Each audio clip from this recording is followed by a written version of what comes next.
Welcome home to St. Anne's.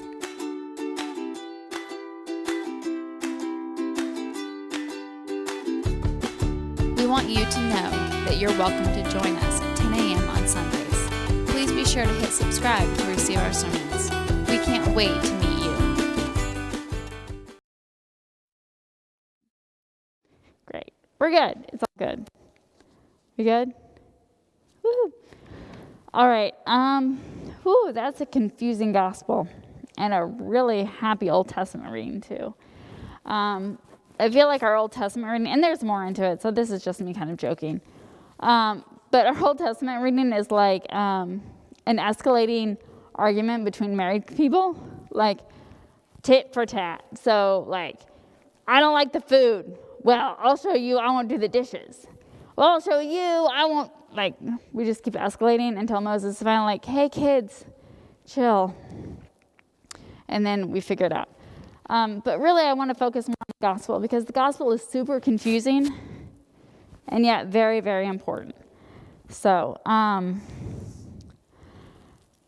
what do we do with all this language of light and dark? And I've warned us before that John has a very circular way of talking. And so you think John has said it, and then John says it again. Slightly different way, maybe a little bit more convoluted. And that wasn't enough, so John says it again. But really, this is really, really important because John is obsessed with the imagery of light and dark. Darkness being darkness and evil, light being Jesus and goodness, right? And that can be a dangerous image sometimes in our culture. But I think it can also be a powerful image for those of us when we just take it as Jesus means for it to be taken. And as John means for it to be taken, that it can be a very, very powerful image.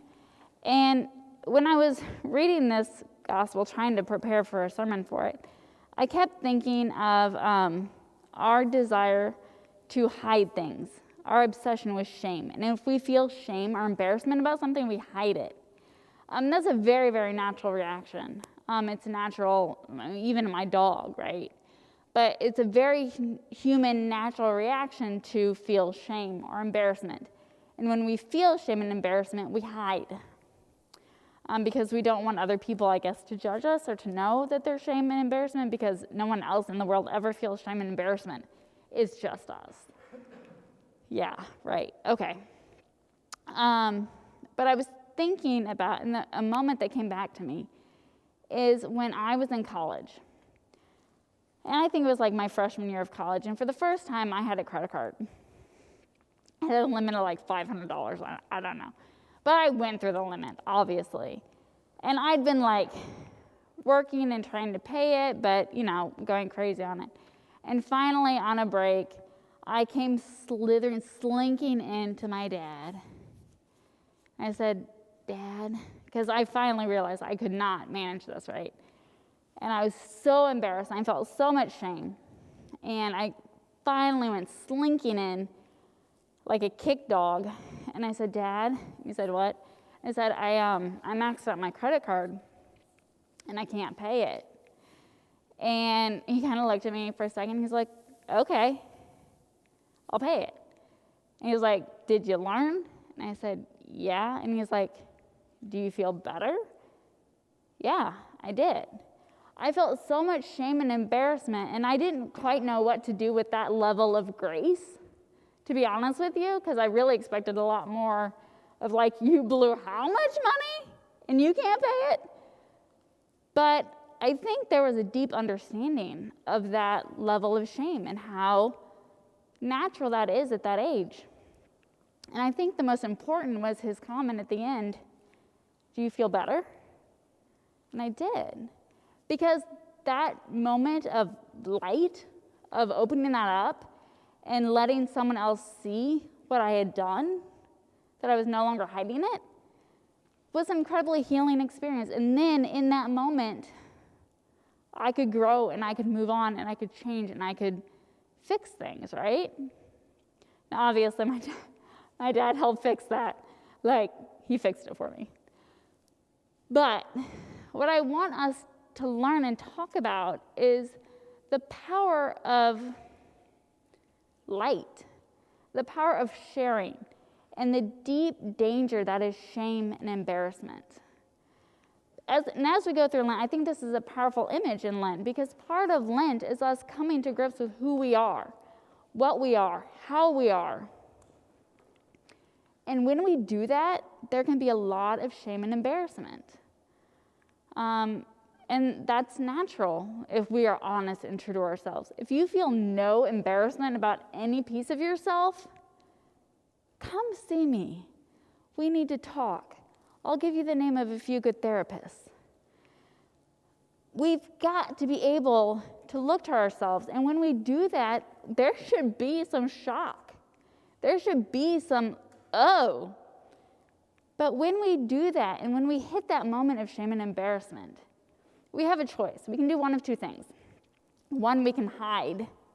We can hide it. We can hide our addictions. We can hide our mental illness. We can hide our shame of all sorts of things if we want to. Or we can shed some light on them, share them, and grow. And that's what this is really all about. The gift of God is that in love, honest to God, overwhelming love, there is no room for shame. And that's what I learned that day with my dad. Because we all naturally have shame, right? But where there is love, pure love, there is no room for shame. Because, in that moment, we're like, ooh, a moment of self-awareness. But we are held in so much love that we can grow in that. And that is the gift, should be the gift of Christianity, of the Church of God, of all those things, that in this church, there is no room for shame. There's only room for love and support and caring. There are things that we're all embarrassed of. But we are held in those. And when we are held and we can share that in that light, we can heal and we can grow. And that's the image that I want us to have today, because I think it's so very, very important in Lent. There's a lot of darkness in Lent, isn't there? We talk about the dirgy and the depressing and all these things, but it's the power of the light in those moments. And what happens when we shed light and love on the most broken, scary, embarrassing parts of ourselves? That is when true growth and true godliness comes. I'm going to tell you something else. It's easy to be embarrassed, and you would not believe the number of times people have come to me as a clergy person or as a counselor and said, I can't tell you this, you'll be shocked. Let me let you feel a little bit better. There is nothing, absolutely nothing that you can say to a priest or to a counselor that will shock them. Trust me. We've seen, heard, and been a part of things that you will never comprehend. Ever. So you cannot shock us. That is people's own embarrassment and of their desire to not talk about it. Whatever it is that humans go through, anything that humans experience, we can talk about. And that is so very, very important for us to hear. Whatever you and I experience, we can talk about. And if we can talk about it, then we can move forward and we can heal. And that's what we do as a Christian community. Because sometimes you feel so broken that you cannot carry yourself. And that's when you and I do it. And there will be times when I'm in that place and you all will do it. And there are times that you're going to be in that place and we all will do it. But the most important thing to know is that with love, God's true, abiding, overwhelming love, there is no room for shame. And with that, let's say the words of the Nicene Creed. We want you to know that you're welcome to join us at 10 a.m. on Sundays. The Father, the Almighty, Please be sure to hit subscribe to receive our sermons. We can't wait to meet you. We believe in one Lord Jesus Christ, the only Son of God, eternal